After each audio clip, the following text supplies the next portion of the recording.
It's been raining for like 473 years. I was starting to grow moss between my toes. Is that the sun?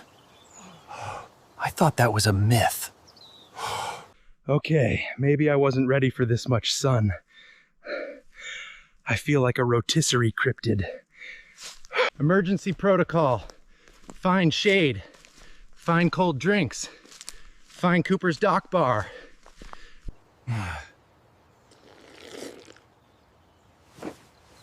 This is it. This is what survival looks like.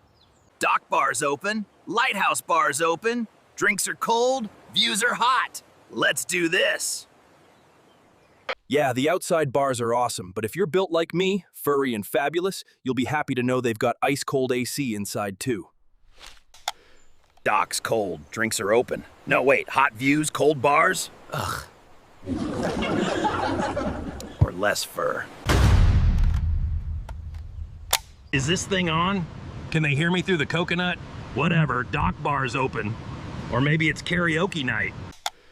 Dock Bar's open, Lighthouse Bars. Why do I even wear a shirt? I'm already dressed in fur. It's like being stuck in a wool onesie.